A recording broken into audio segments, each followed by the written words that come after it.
Notice I said recommended, not mandated. The majority of citizens from all over Rockport, some of us were out at Oyster Fest taking a poll of residents of the city of Rockport, and we got 80% against the comprehensive plan. We don't need to approve another plan. If the people don't want it, what part did the council not hear? I'm not saying the entire council. Every time this plan takes place, something is changed and it comes back with different colors. Take the crayons back to the ABC school. We don't want, nor do we need, this comprehensive plan. City members are supposed to represent their constituents, to follow what the majority wants. They are meant to see that their constituents don't get a raw deal and to make sure that they get the best plan for their neighborhood. We happen to like our current plan and we don't want another. I hope they can hear that. When 80% of the people say they don't want the new plan, and 10% say they don't care, and the other 10% said, what plan? Then the council should vote no on this plan. If the council wants to represent their ward, they should vote according to what their constituents want. 80% should mean no. I asked the council to listen to the people. Putin, don't listen to his people and look what's happening over there. Okay, let's chalk one up this time for democracy and for let freedom ring. Let the citizens be heard. We have a mayor that's on his way out and a city councilman on their way out. Maybe we could just have this postponed a little bit till we get new people in the City Hall so we can maybe change things around. Okay, now I hear that we will have a workshop. Well, I thought, a workshop. It will probably be in the afternoon when us working people that have to pay taxes, put food on our table, etc., will not be able to attend. But this time they came up with an idea. They're going to have it on Sunday afternoon at 1:30. This Sunday afternoon at 1:30. Tuesday, the 22nd at 6:30. Tuesday. I was told it was Sunday. It's Tuesday, the 22nd It's Tuesday the 22nd at 6:30. at 6:30 p.m. 6:30. Maybe the mayor can confirm. The agenda That's the packet regular has. meeting, Mayor? So there's no workshop this Sunday? No, I don't know where that came from. I don't know either, but I've got it right It came here from- on about 5 things that was emailed to me and faxed to me today. It says right here, 322 at 1:30. From who? This one is from, Is it? this one's from you, Kristen. 322 is Tuesday. It's Tuesday. 322 is Tuesday. Well, I'm lost. Okay, well, it's Tuesday. South Rockport Neighbors is going to try to be there in mass with our t-shirts and with picket signs. The newspapers and the TV stations have already been notified, but I will have to call them and change the dates. But this has gone on too long. I mean, it's over 2 years now, and it's just ridiculous. 2:30. So what time on Tuesday? 6:30. 6:30. Okay. But the agenda packet has not come out, or the agenda has not come out, and there's no changes yet. Nobody knows what's in it. Well, we are considering a picket City Hall at this meeting. We will supply the signs.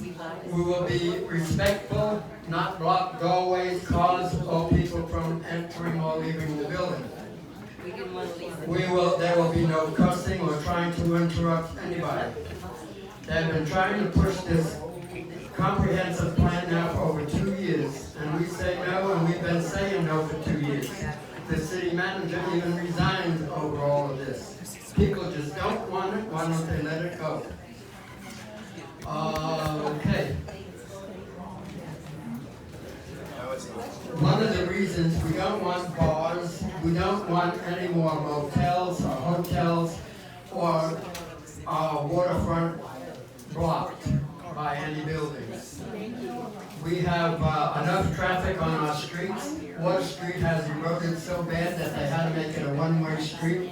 And if you notice, it's a one-way street out of town instead of bringing people into the shopping district. But anyways, we'll play it by ear. We have a way of notifying all of our members, so we will see what goes on. Okay, at this time I would like to thank and recognize for being here with us South Rockport Neighbor County Commissioner Precinct 3 Pat Russo. The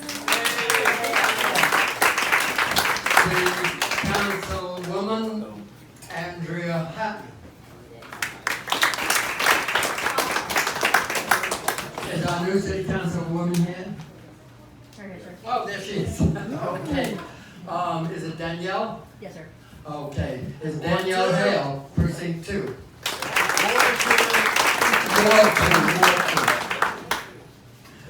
Okay, we want to congratulate all of you. And we want to say congratulations to Ray Garza.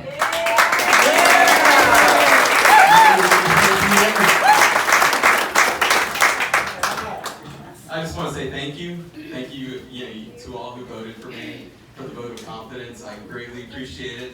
I was just telling Tim, it's nice to be here, not lugging around my signs. Feels good. Good luck to all the candidates here, and I appreciate all of y'all. My number's online. I still got a Facebook. If you have if you need to tell me anything, call me. Let me know. If I'm doing something wrong, let me know. I appreciate it. Hear rumors? Let me know. There's rumors out there. Talk to me. Thanks. Okay, we would also like to thank for being here with us, Misty Kimbrough, our new county clerk over there.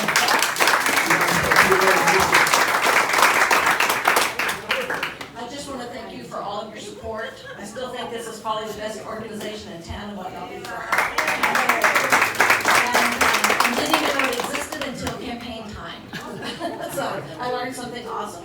I want to thank you for your support, and I ask that you continue to pray for me and for that office as I get ready to take it and then to run it for you.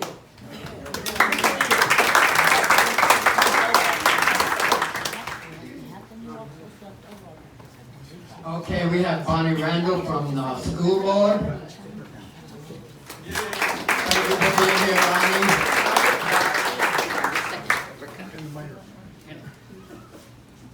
And the mayor. Okay, we thank you all so very much for being here. And Mayor. And the Mayor Russo is here.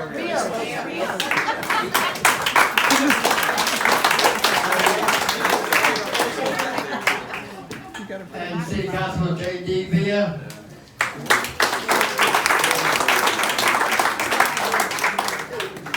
Okay. Now, we raise a lot of money at South Rockport Neighbors from our 50-50 drawings. Our auction items that our members donate. We are coming, we're not done. All this money goes back to the community. We have a separate account for our scholarship fund. We are one of the only organizations that constantly helps out our community. Last April, we gave 5 $1,000 scholarships to our graduating seniors. This year, we are going to do the same.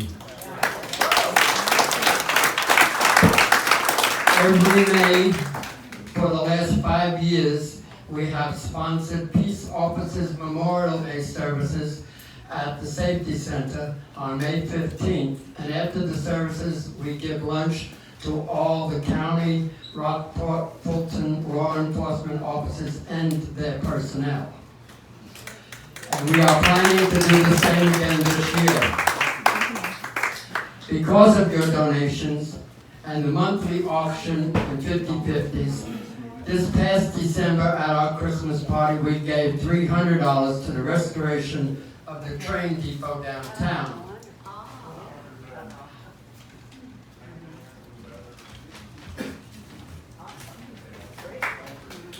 We gave another $450 to the Lions Club Toys program. We gave $500 to the VFW Building Fund. We gave $500 to the Aransas County Crime Stoppers. We said hell no with defunding or putting down our law enforcement, and we gave $500 to the Aransas County Sheriff's Department. We then gave $500 to our local Rockport Police Department. And this does not include the 3 truckloads of brand new toys we collected and gave to the Chamber Toy Drive, the Children's Coalition, and the Picarazzi campaign. It does not include the food we collected for the Good Samaritan, St. Vincent de Paul, or the Picarazzi campaign. At our January Aransas County Political Forum, we had the Girl Scouts here selling cookies. They sold 63 boxes of cookies, and we gave them a check for $200 for their troop. And we're not through yet. Is anybody here from Project Graduation? Okay, we have Project Graduation. We have a check also for you. I'll give it to you a little later on for $200. Project Graduation is a prom-like event for our graduating seniors. This is a drug and alcohol-free overnight party where students can play games and compete for prizes, and most of all, stay safe. Our students are our future, and I want to see them stay safe, graduate, and get good jobs so they can help pay my Social Security. There will be approximately 220 students graduating this year, and we intend to give 5 of them $1,000 scholarships.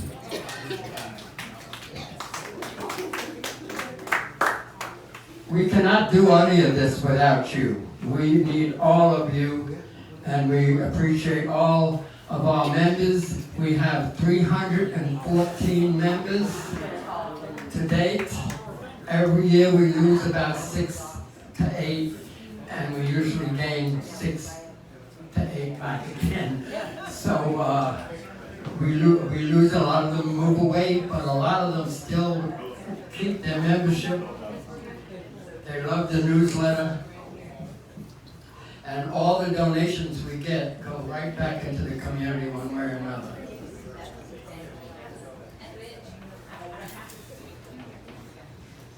All right, before we get started, we have a few items that we'd like to auction off real quick to help us to replenish some of this money that we've been giving out. I'm going to turn the microphone over to Joe Rikers and Fatima Mazza. Are you all out there? We don't need to know who you are. You could be buying it for a friend. So let me start with $10. Let me get $10 on this item from somebody. All right, I got 10. Can we go better than that? Somebody want to double that? There you go. What do I got there? 50. I got a 50 on this. These must have a lot of small bottles that are in their neighbor's garage. That is A-OK. All right, so there we go. I like trying competition. We're at 5 on this item. Anybody gonna give me 60 for this?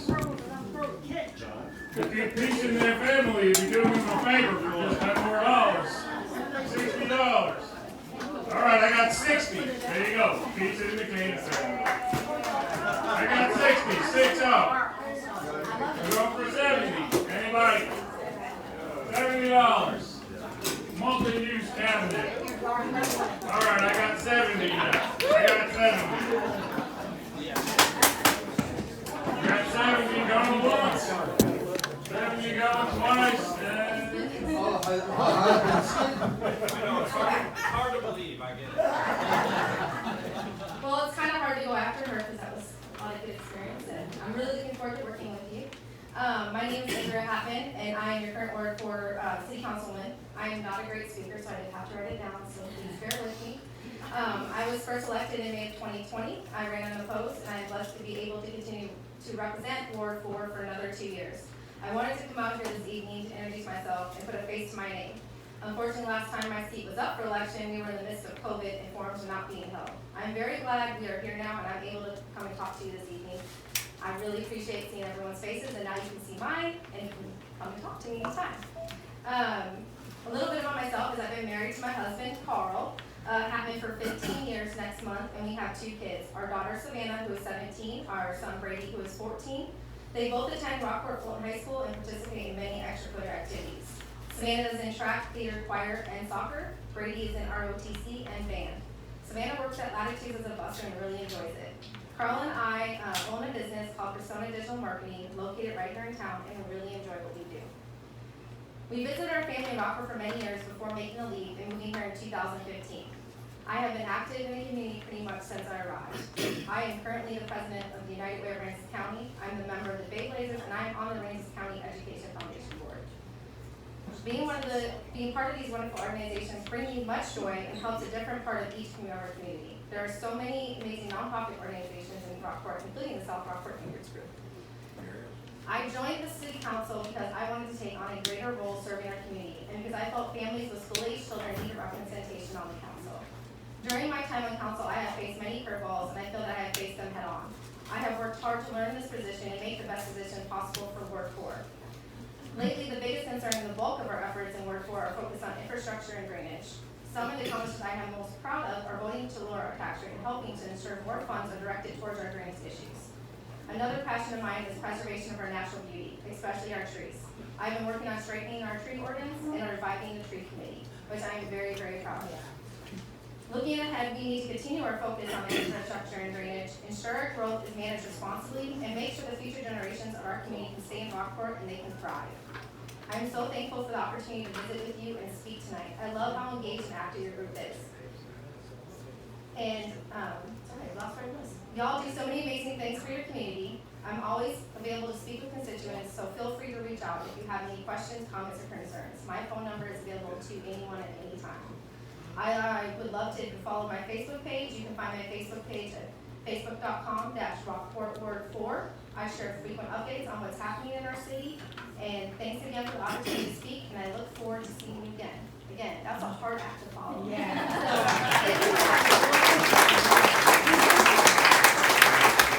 Thank you, Andrea. We thank and congratulate both these young ladies. Okay.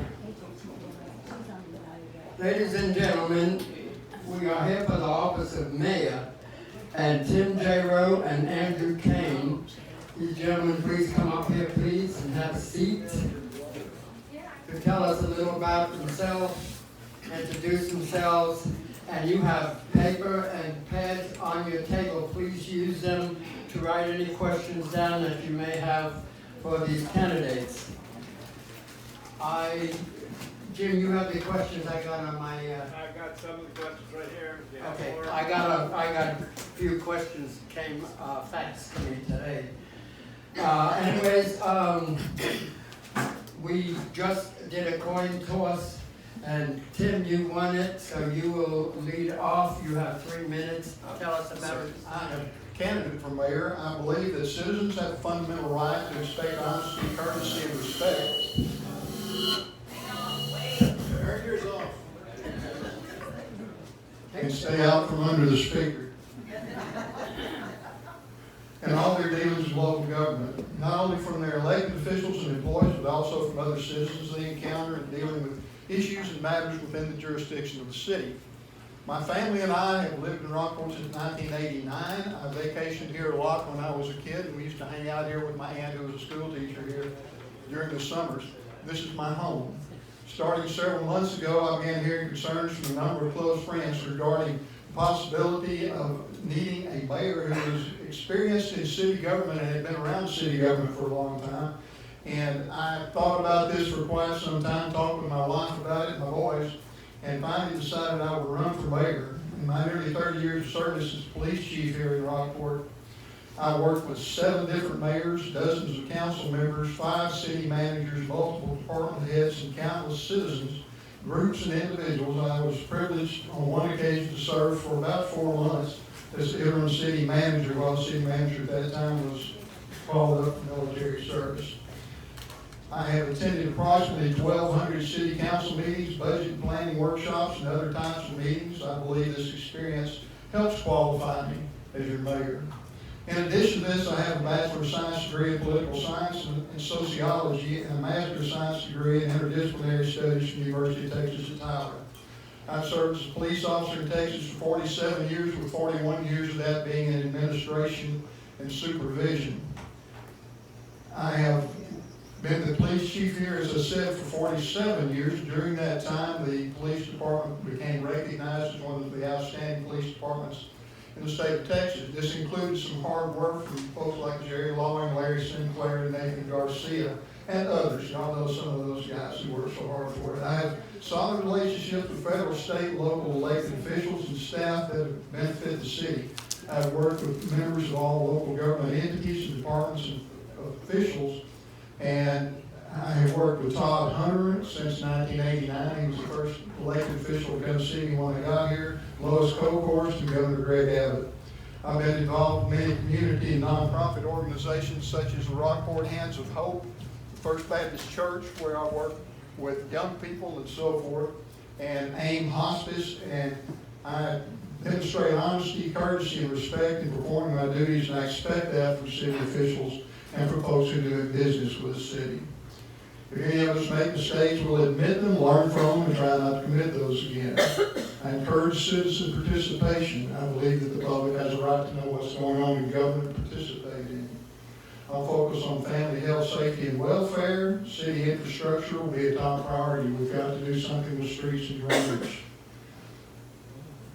City infrastructure is a top priority. As a conservative Republican, I will try to keep taxes as low as possible. I was asked if I would say I would never vote to raise taxes. I would never say that. Thank you for your time, and I would appreciate your vote. Thank you.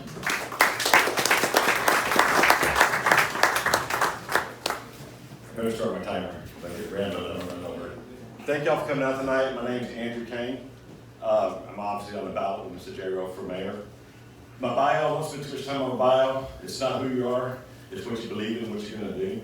But my grandmother had a cafe in the 30s, 40s before World War II. I think it's where the birds were. It was called Kane Cafe. My parents bought a vacation home here in the 70s. We grew up vacationing here. Summers, weekends, fell in love with the place. I think like most of y'all did. I moved down here in the 90s, met my wife. We got married here. Our kids started school here. They finished in Colorado. I was in the Coast Guard before college. I did graduate from Texas A&M before I met my wife. I moved back 10 years ago. Why am I running for mayor? That's a loaded question. I only got 3 minutes. But the reason I'm running for mayor is because I want to represent the citizens' voice. There's too many times in the last 3 years, and trust me, I've been at most city council meetings, and the mayor can contest that. I've spoken at least at the majority of them. I do not feel the citizens' voice is being heard. I don't want to ruffle any feathers here, but there is a small group of special interests. There's a small group of people that are involved, and unfortunately, those that are speaking the loudest get the attention. And too many times the citizens are ignored.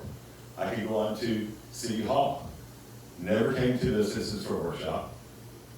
Citizens petitioned it, wasn't put on the ballot, and emergency tax notes were used to circumvent the election. The county did the same thing. We had election day for us. I'm not running for the county. But the thing is, the citizens just aren't represented. If you elect me as mayor, I promise you, whether you're living in a $20,000 mobile home or a $2 million key-level house, you're going to get my ear. I'm going to listen to you and value the same. Qualifications. I'm a businessman. I'm not government. I haven't spent decades in the government. But what I have spent the last few years is develop $250 million worth of commercial enterprise. Sorry about that. So I live in a business world where we have to listen to our stakeholders. We have to look at our expenditures. We have to look at return on our investment. We have to listen to our employees, our staff, give us a wish list. This is what they want for this facility.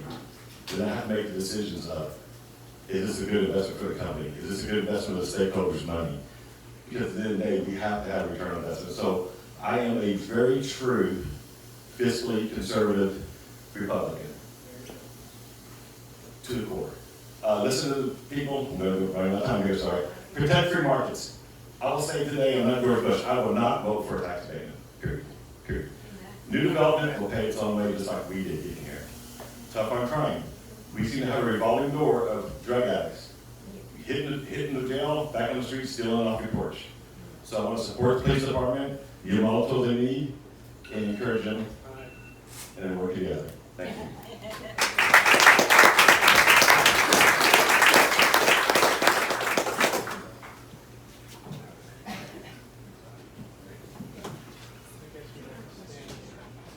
Yeah, they're gonna collect that. Okay. Okay, most everybody had time to write down some questions. We're gonna take a short break while we collect them. And then the questions will be read to the candidates by the president of South Rockport Neighbors and vice president of South Rockport Neighbors, Jim Godfrey and Sharon Smith. A minute and then a rebuttal. And our first question is going to be for both of you. And it says, are you in favor of the comprehensive plan currently under review by the city, and why? You want to take turns, and Go ahead. next time you go first, next time I go first. Okay, sure. The question is, am I in favor of the comprehensive plan, and if so, why? So, first thing you have to understand is a comprehensive plan is an ordinance. An ordinance is a law by municipality, and it's enforceable. Inside a comprehensive plan, it says city ordinances must follow the comprehensive plan. It does not say city ordinance and zoning in the future can, might, should. It says must. That's what you'll hear once I tell you. It's just a plan. It's not a plan. It's an ordinance. So no, I do not support the comprehensive plan because it's too encompassing. Small lots, density by right, small density. You know, just there's so many things that I can go on and vote in. But no, let's understand one thing. It's not a plan. It's a law. It must be followed by ordinance. Having been exposed to a lot of things going on with councils in the past, a comprehensive plan is required by the charter. The one we've got is nearly 20 years old. Do I love the one we've got right now? I have attended some council meetings and have heard discussions of it going on. And I don't have a firm opinion that I like or dislike it, but I can tell you that it is a plan. The one that we've had in the past has been considered and used in developing businesses in residential areas that want to come in, and you present this to them and they can look and see where things are recommended to be and how the drainage works and where they're likely to put homes or businesses.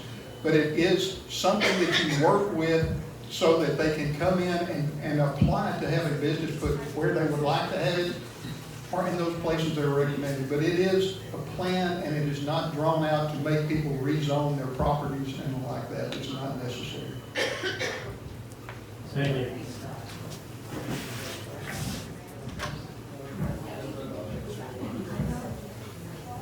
Okay. Hang on.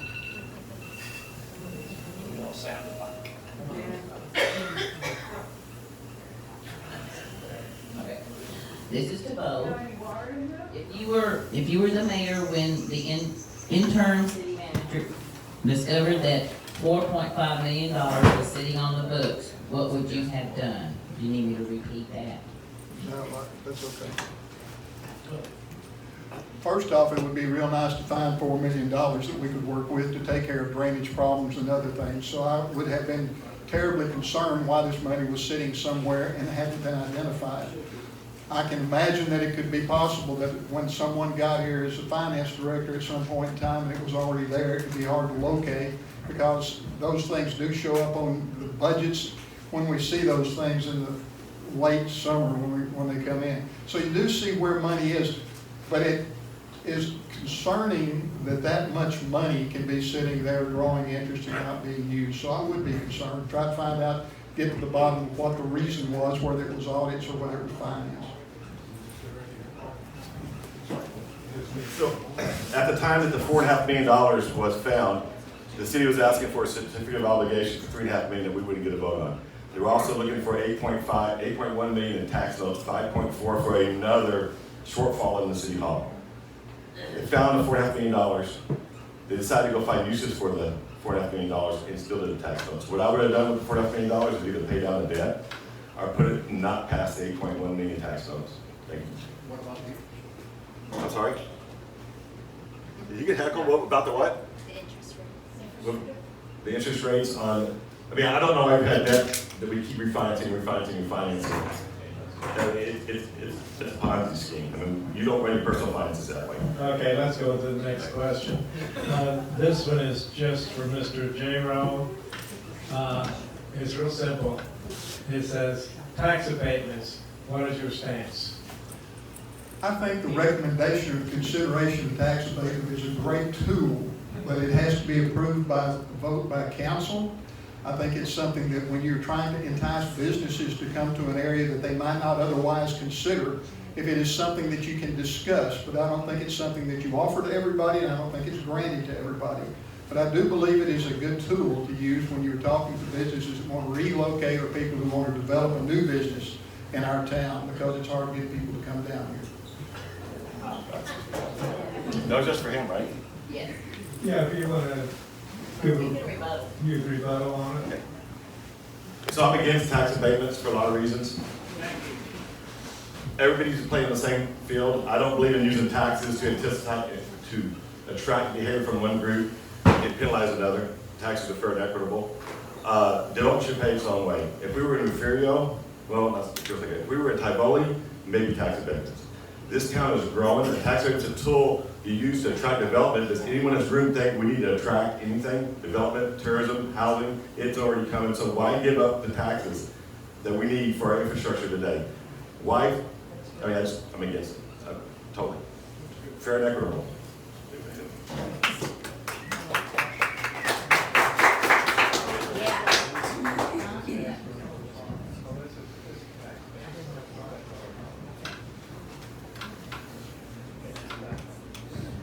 Mr. Kane, why did you lead a petition to have City Hall be put on the ballot?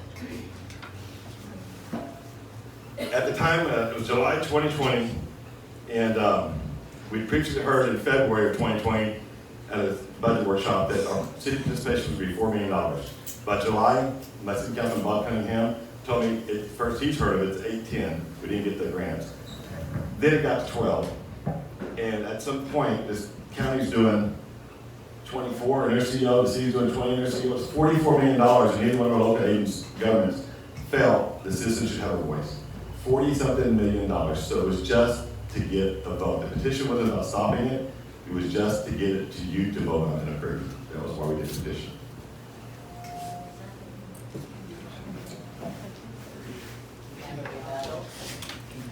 I'll just say this, you couldn't build a city hall for this town for $4 million, so I don't know where that $4 million came from. I do know that the number is nothing like $40 million to complete the project, but a city hall is needed.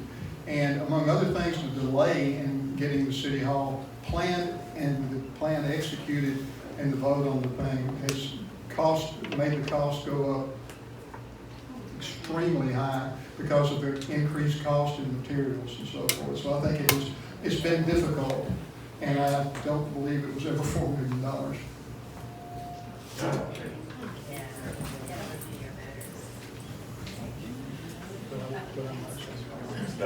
It was.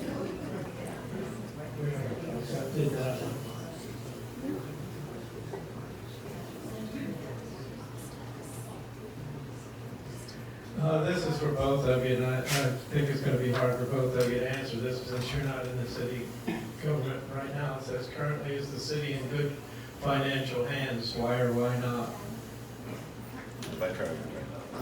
You go first. Real quick, I'll rebut that. It was, the city's participation was $4 million. We expected grants and other things to come, and we did. We're $23 million almost now. What was the question again? Currently, is the city in good financial hands? Why or why not? I've gone to most meetings for 3 years. and I'd say it's in horrible hands. How we listen to our financial advisor, who's a bond salesman, who gives us advice to finance tax notes 2 years ago, to refinance them today at a higher interest rate, is beyond me. We would not take advice from your car salesman, and that's what the city's doing. We need a second opinion, third opinion. When we take bonds out, we need to put it out for bid like we do everything else. But the last thing we need to do is take financial advice from the man that's making money selling the bonds. Right. Yeah. Having been around the city for 30 years, I have been around Bob Henderson and listened to his financial advice to the city for years. And I respect his opinion because he has done very good work for the city in the past, and I believe he still does. He's well respected in other cities all around this area and other states. I obviously would sit and be concerned from time to time about debt, but your taxes are not being raised because of that debt. It just takes longer to pay it out, and I understand that. But Mr. Henderson has done good work for the city in the past, and right now our bond rating is as high as it can nearly get, and we are eligible if necessary, to do bond issues to take care of drainage and street problems if we have to.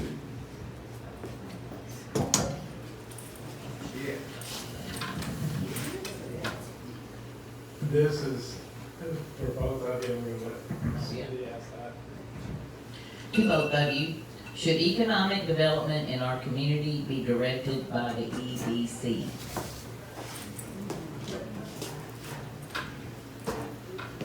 Y'all remember in 2017 we had a hurricane, and the hurricane destroyed a lot of things. The long-term recovery people came in, and among the things that they recommended is we find ways to work together between the county and the city and so forth to find a way to get more businesses directed into our town. And part of that was doing economic development and finding people that were experts and could assist with it. The county and city worked together to get this done, and I have seen times when the county and city had a hard time working together. And I admire the fact that they were able to accomplish it. I think economic development is great, and I think you need experts to advise you in it. And until these people prove that they can't do it adequately, I think that their advice should be listened to because it's a benefit to both the city and the county. Okay, I spoke at every meeting, multiple times, city, county, Navajo, before the EDC was formed, and spoke against it. The citizens voted on the EDC, voted against it. The Economic Development Council, of which I was a director on for the Navajo, is not expert. They're the guys that got the deep pockets and the checks. It's a private membership. You pay in, get in. They do not follow open meetings. They do not invite public. I wanted one of my Navajo representatives to come to the meeting, and he was refused because it's a private meeting, no extra ears in there, behind closed doors. So please don't think the EDC, which I was a director of, is experts. What they are is paid members with interest. I think it says invest in the EDC. Anything you invest, you expect what? A return on your investment. So no, the EDC should not dictate our economic growth. The free market should. Yes. Investors should. Is it the right opportunity? Is it the right business plan? Is it going to work for this city? The EDC is who created the tax abatement policies behind closed doors. So I'm absolutely 100% against the EDC. If I was elected mayor, I would vote to defund them with public dollars.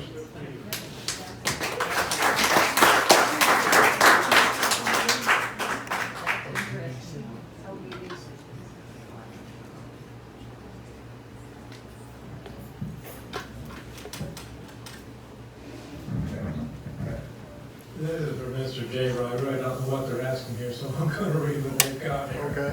It says, were there instances of alleged corruption during your tenure of chief of police and your development, particularly any involving litigation? I don't recall anything where anybody talked about corruption. I do believe that we were probably sued a couple of times because people were either terminated from employment or someone was arrested and had something to want to file a claim over. But there was nothing anyone ever brought before us that had anything to do with corruption in the department. The officers in our department are well trained, they're dedicated, and we did not have any corruption claims that I'm aware of in 30 years. You don't have to worry about that. I'll I'll rebut it. I think we're talking about Christian Barnaby, and I think I know where the question came from. Okay. That's where the question was, but that's something I gotta get to the Barnaby thing, so say no to that one.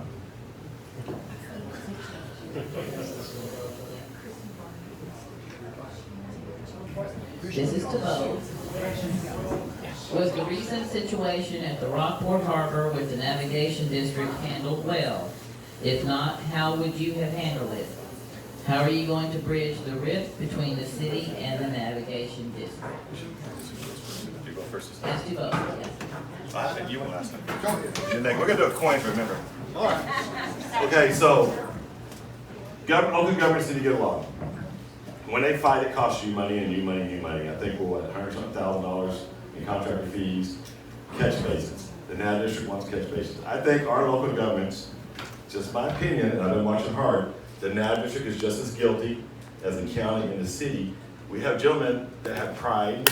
We have gentlemen that are stubborn, and they're running down a rabbit hole and they won't look out of it. Catch basins. What's a catch basin? That's what the NAV district asks for. A catch basin, I built a storage facility on 4 acres. It got 7 catch basins in it. It's not a big expense. It should be engineered in. It's best practices for stormwater. But I can actually work with the county. I can work with the NAV district because I can do one thing a lot of our elected officials can't. I can look at you and say, I was wrong. I've been wrong before. I'll be wrong again. Thank you for talking to me. Just be open-minded. And that's what our local governments are not doing and costing us money.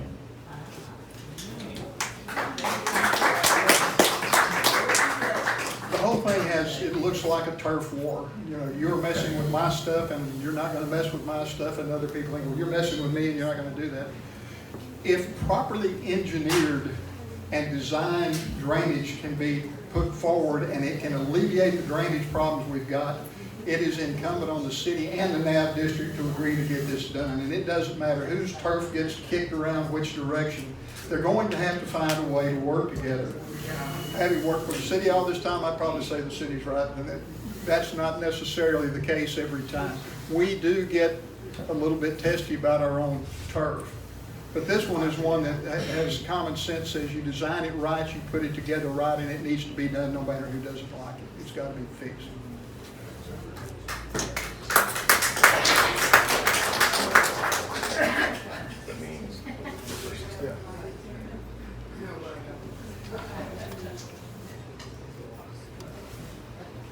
This is for Mr. Jayroe. It says the Aransas County District Attorney refused to prosecute any Rockport Police Department cases for over a year due to one of your officers and you for suppressing evidence and witnesses related to the Morton Act. With help from the mayor, city manager, and county judge, it took over a year and your retirement to resolve this issue. If elected mayor, how do you plan to handle disputes between all the different departments, city council, citizens, and county offices? The thing with the county attorney's office involves a situation where an officer testified in court and answered a question that the county attorney did not believe should have been answered. She said that the officer had been admonished by the judge for answering the question or for saying that he knew a person who he had arrested from a previous arrest. He was admonished by the judge, but the attorney who worked for the attorney's office, county attorney's office, asked him if he was basing what he knew about this guy on this particular case on it. He said, no, I arrested him twice before. The attorney got chewed out worse than the officer did. I refused to fire the officer for that. We told him he knew that he couldn't testify to that. She was offended and quit taking cases. It was for more than years, nearly 3 years. The officer doesn't work there anymore, and the voters changed who was in charge of that office, and that fixed the problem.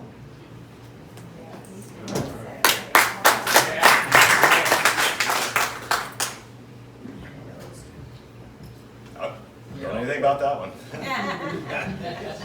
All right, this is to both of y'all. If you vote to raise taxes, would you be willing to give up your tax freeze?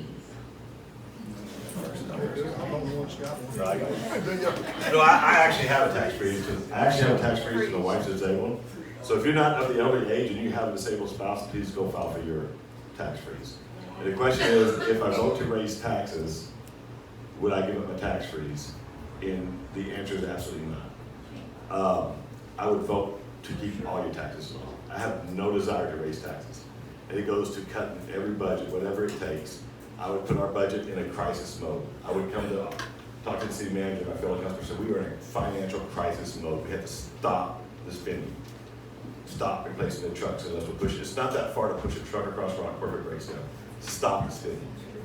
Unless it's going to hurt the services we provide, we have to stop the spending. And it can be done. If there's anyone in this room that thinks you can't cut government spending, you're letting the people tell you, don't believe it, because there's a lot of waste in the government. So cut the spending, not raise your taxes. As I was saying a little earlier, I would never tell you that I would not ever, under any circumstance, vote to raise a tax. If we were hit by a hurricane again, and we had to do a massive amount of recovery like we had to do before, and if our tax base dropped as much as it did because of Hurricane Harvey, we would have to look at raising taxes. Would I sit back and decide whether I'm going to give up my 65 age thing? If everybody else in town was going to do that, I would, but I'm not interested in dealing with that. What I'm looking at is whether or not we would raise taxes routinely to the detriment of the people of this city, and I would never vote to do that. But if I would not tell you taxes wouldn't have to be raised, because there can be incidents where that would happen.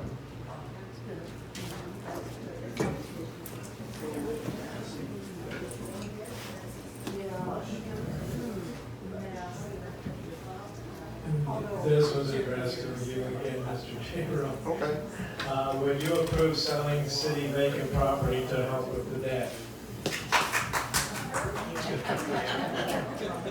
Depending on what property we had, I'd be willing, if we're not using it, I have no problem with selling property we have. My understanding, and somebody's going to tell me you don't know what you're talking about, but my understanding is that if you have property that has been donated or bought and it's designated for parks, if you sell that, you have to use that money for parks. Now, if you're a financial expert, can tell me I'm wrong, you catch me after it's over and don't punch me in the nose. I don't like it in the nose. But my understanding is that is the case. If we had excess property, if we had property that we weren't using, absolutely. We have had property in the past that was things that had to be condemned and it became property of the city that was sold and it was used for other things. So I have no problem selling surplus property that we don't need. But park property, you can't do that, and it goes back to parks anyway. I'll answer that. So a couple years ago, our city was in debt 20-something million, 22-ish. Depending on how you want to look at it, because the number's always changing depending on what spreadsheet you're looking at. I'm saying 50 million a couple years later. Next year, they want to do another 20-something million in debt. A lot of our debt is structured where it's all ballooned at the end. I would sell everything. I would sell a dog, a car, a house. We are on the verge of bankruptcy. How would you do it in your personal life? If you had cars you weren't using and you're in debt, would you sell them? I would. And then I would take that property and put it on the tax rolls. So you get a double win. You get to sell the property to pay off some debt, and you can put it on the tax rolls and collect taxes on it. I think we're planning on spending a couple $1 million on a wish list next year for a Frisbee on that parkland we're talking about. That couple $1 million for some Frisbee golf. No, I'm trying to sell the property.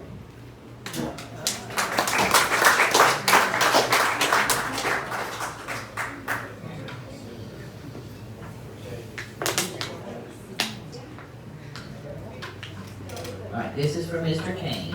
There's actually two questions on here. How do you plan on managing all of our debt? And do you believe that the citizens should have a right to vote on the debt? Okay, you can't unsink the Titanic. I'm sorry, you cannot unsink the Titanic.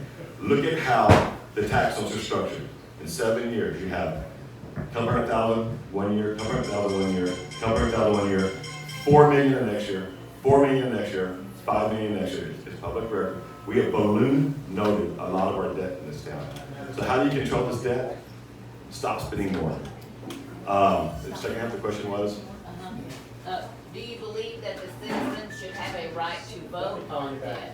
I believe the citizens should have a right on every aspect of their representatives. We represent them, and they dictate and they decide if we be debt. So everything should go to the bottom. We shouldn't circumvent them with certificates of obligations. We shouldn't circumvent them with tax notes. The citizens should be respected. To the point that if the citizens made a bad decision on a financial package, that's okay. The citizens made a mistake, and we'll live with it, and we'll correct it in the future. So yes, citizens should vote on all large scale debt.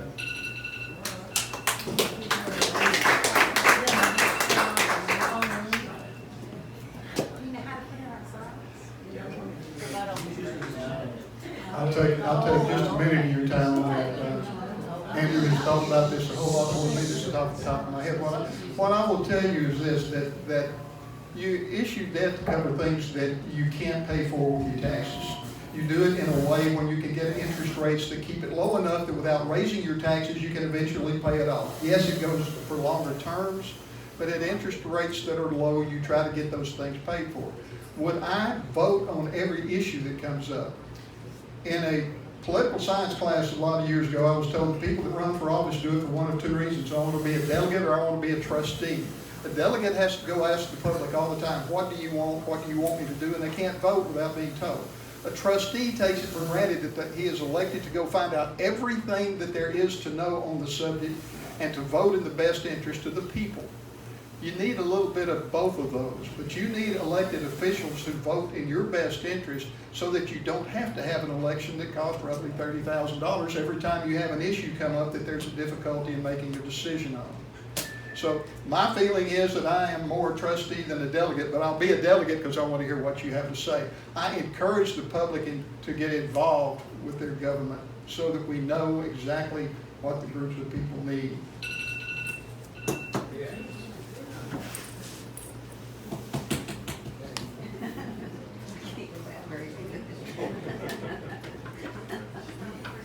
This is for both of you.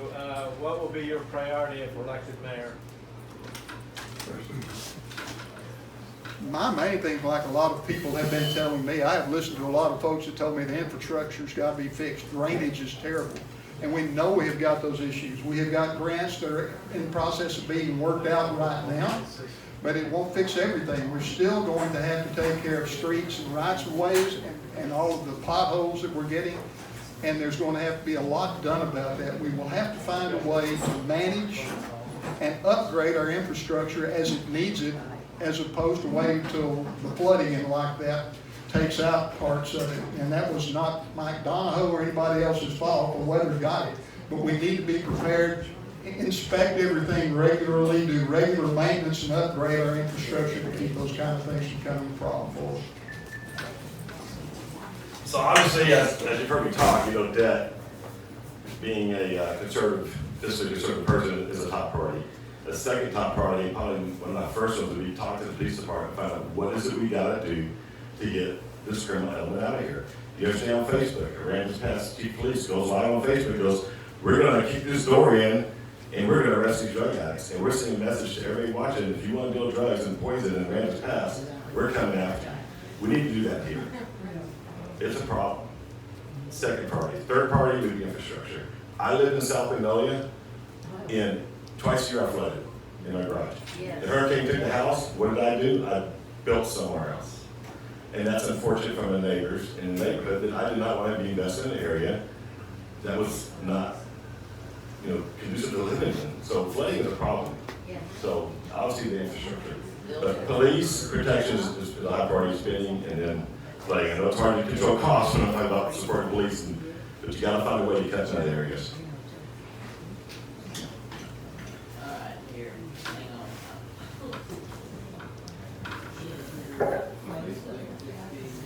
This one will be to Mr. Jayroe. Oh, it's the same thing. Y'all already revoted.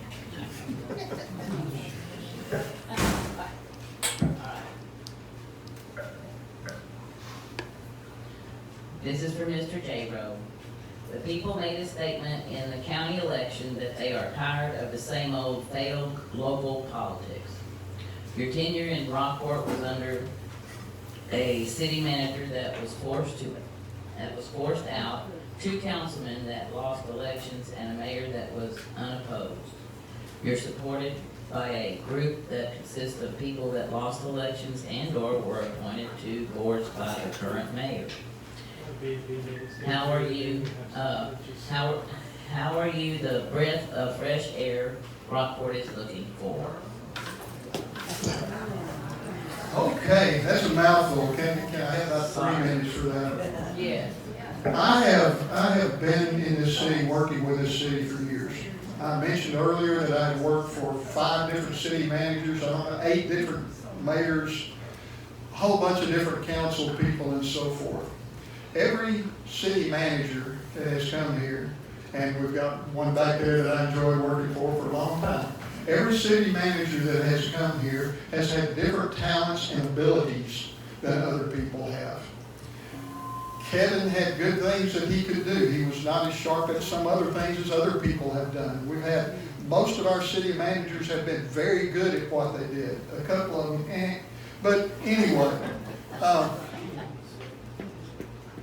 the mayors that we have been dedicated citizens that came in and gave their time and their energy to serve the people of this town. They tried to make decisions the best way they could under the circumstances that existed at the time, and they did a tremendous job and gave hours of their time. The councilmen have done that. We have had some councilmen that did fewer than others. We have had some mayors that were not quite as busy. We have gone from a mayor that didn't have an office at City Hall and didn't want one, to mayors that have spent 30 and 40 hours at a time, a week in the office. Your time's up on that. Okay, I was looking for 2 minutes for that catchy question. Thank you. Did I get curious about that one? Sure. Mr. Jayroe came down my street, knocked on 2 of my neighbors' doors, and they called me and said, Mr. Jayroe came by and said, I'm supported and was asked by Kevin Caruth and Pat Rios to run for mayor. That was one of the reasons why I ran. To give you all a choice, to give you a different direction so we can have a forum. 2 mayoral elections have not gone to the ballot. I know Mr. Jayroe was very active. I've been very active the last 3-4 years. I'm not disagreeing, it's 29 years. A lot's happened in the last 3-4 years in our economy. I haven't seen him one time in city council in the last 3 years. I haven't heard him talk one time. He retired 3 years ago. He's back in. His Facebook page says he was drafted to run. I'm not running for anybody but the citizens, not. I'm going to be in constitution of the mayor's handpicked candidate to replace him.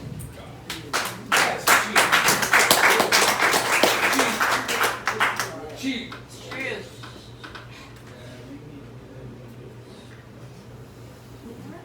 This is directed to both, and I'm not sure what they're want to use answering this, but I'll read the question. It says, do you support giving taxpayer dollars to lobbying groups? I know what you're talking about. I know what you're talking about. Okay. I know what you're talking about. So right now we have a Chamber of Commerce to do a great job.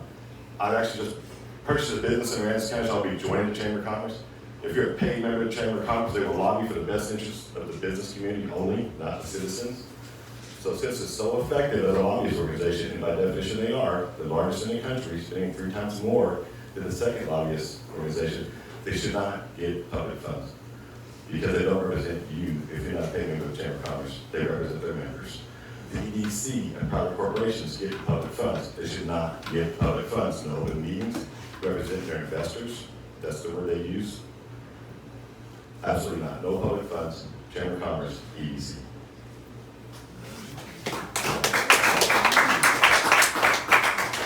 In general, I would say I'm not in favor of cities paying tax money to lobbyists. I don't know which lobbyists we're talking about or which ones. I've been involved with the Chamber of Commerce, and they do a tremendous job for the city of Rockport and have for a long time. Don't consider them to be a lobby, but they do that kind of thing where they contact the legislature, talk to them about things that are beneficial to their clients, which again is the city of Rockport and Littleton in this area. But in general, do I think the city ought to pay the lobbyists? I need to see who the lobbyists are and what the problem is, not unless it is something that is a huge benefit for the city itself.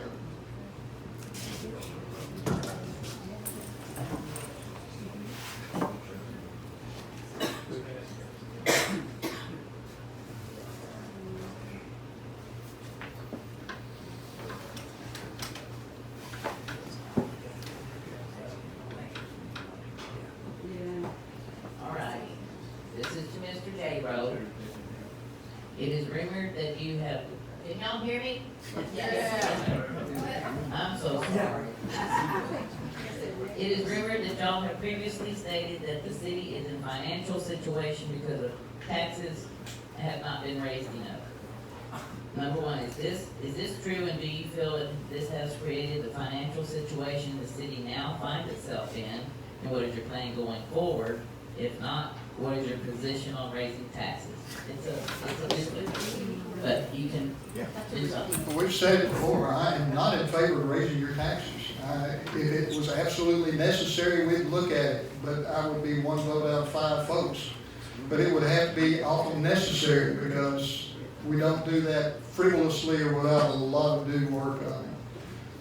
I didn't say whatever that was the first thing said. I said It is a rumor. don't know where that rumor came from.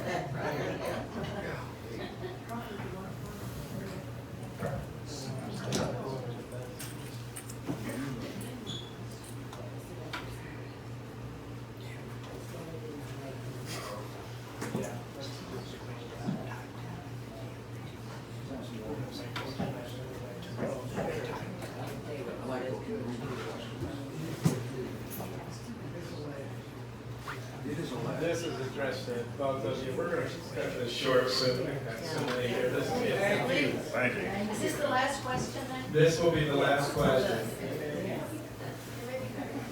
And I don't quite understand this one either. Should developers be required to invest in retention or retarding ponds and pay impact fees? Why or why not? Go ahead.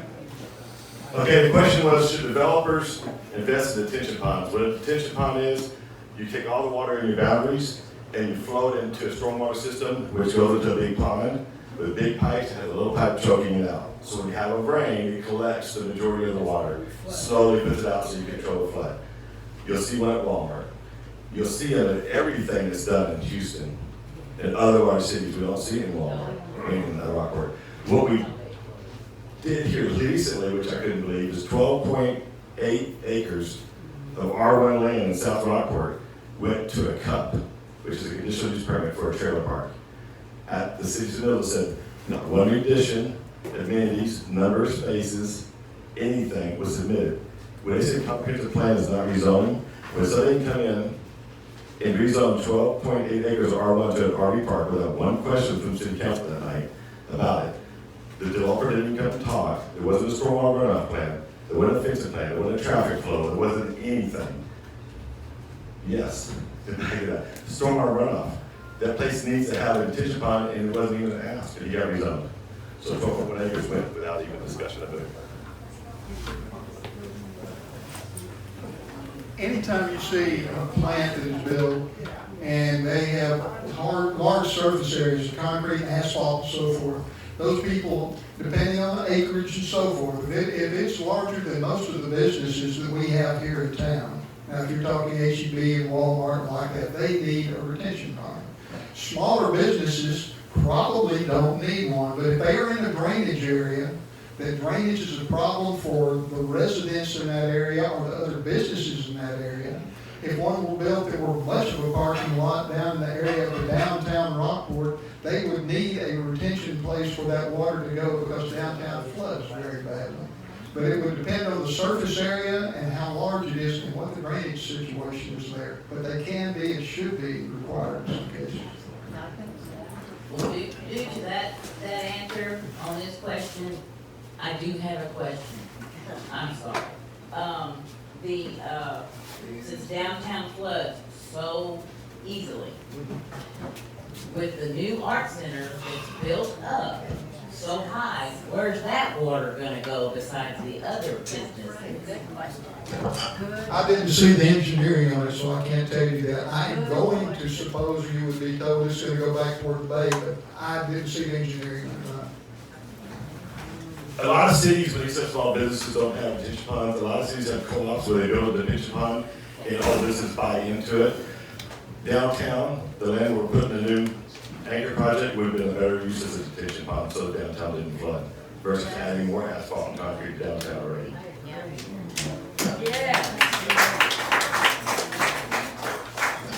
We are we're going to end this tonight. I noticed that neither one of the gentlemen are wearing their jammies, so we're going to cut this. If you've got any questions you would like to ask, I'm sure they'll stick around for a little while to answer. I don't have any questions, but talk about retention ponds.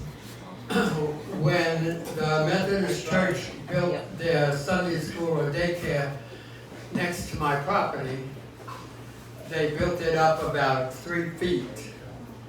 And I heard the workmen say, oh, those son of a bitch is going to flood like hell. Well, we did. So I went to my city councilman at that time and told him about it. And he said, well, I'll look into it. Well, nothing ever happened. And then he came to me and he said, they put a retention pond in there. It will catch any extra water so it doesn't go onto your property. Well, they must have got a new principal or something, because 2 weeks later, that retention pond was filled in with sand, and now it's a sandbox. Anyway, it's a whole bunch of crap. So he said, I will go to City Hall and I will ask, this is not this mayor, this is the mayor before. And he said, and I will ask questions and find out what's going on. So he came to me then and I said, did you ever find out what's going on? He said, yes. They said, raise your house. My house is over 100 years old. I can't raise my house. And my property floods now every time it rains, even if it's just a small rain. It has not come in my house, but it comes just within inches, about 3 to 4 feet to my back door. I mean, not to the back door, but 3 or 4 feet high at the back door. You go up another 3 inches and you'd have been in the house. But somehow, this water has found a way to get out because it's never been in my house. But my shop has been 2 feet underwater, so I had to close my business down. There's no way I could do furniture refinishing on antiques and everything in a shop like that, and I couldn't get any help at all from the city. But anyhow, that's my problem. We only have a few minutes to take any questions from the audience. If anybody has a question, raise your hand and we'll try to get a microphone to you. All questions have been asked. Okay, now we're going to have each candidate will have 3 minutes for a closing statement. Smith's going to have to go for cigarette. He went first, so I'll go first. Okay, all right. We're going to have 3 minutes of closing statements now, and I appreciate both these candidates for being here. So it's obvious you have a clear choice in this election. One's been with the government, he agreed with the local direction we're going. I absolutely do not. So it's not, do I like this guy a better guy or is this guy a better guy? You have to decide which way you want your elected officials to go. What you get with me is what you see. I'm not disrespectful or rude, and I'll listen to you, but I'm passionate. I'm passionate because I want to get the questions out. I'm passionate because I want people to listen. I'm passionate because I want things done right. I'm not going to sit there at City Council and rubber stamp without saying a word. I'm not going to vote without telling you why I'm voting yes and why I'm voting no. I've heard too many ordinances and too many large-scale items. I've heard 30 people speak against something, and every city councilman just yes or no without an explanation. With me, I'll dig into it, I'll be honest with you, I'll tell you what I'm doing and why I'm doing it, and that's what you get. I'm a businessman, I'm not a politician. I will take charge as much as I can when I'm 5 votes, but I can lead discussions and influence my fellow council people to dig into every budget expense, to dig into every expenditure, to dig into every zoning change, to dig into everything like an ordinance, the comprehensive plan, and make sure we ask the right questions and listen to the citizens. I'm not here to be your friend, I'm here to be your representative, and I absolutely will vote your direction. If the citizens want to do something, and I personally feel against it, I'm going to do what the citizens tell me. I'm a representative, flat and simple. So if you let me for Andrew Kane, I promise you I'll listen to you, I'll represent you, I won't make my decisions, I'll listen to you and represent you well. Thank you.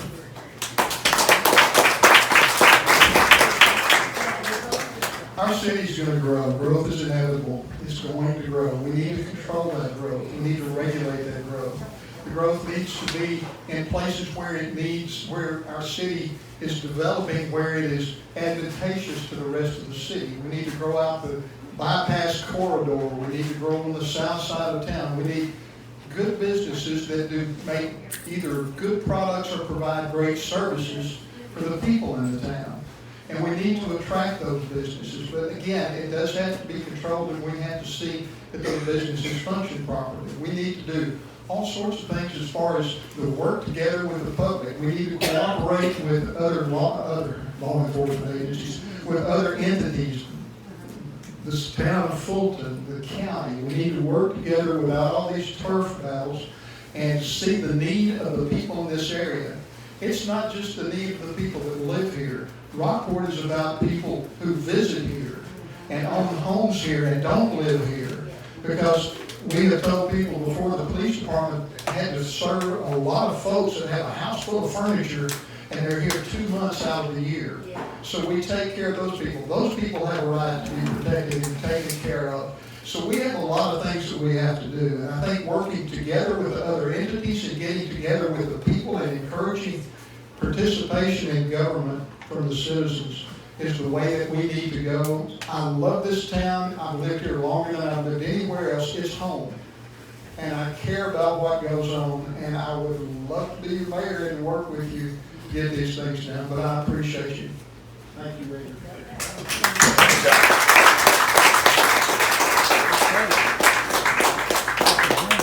Gentlemen, I want to thank you so much. I appreciate it. Don't forget, we're meeting across the street next month. And the gentleman's going to be here just for a few more minutes. If anybody would like to come up and meet them, shake their hand.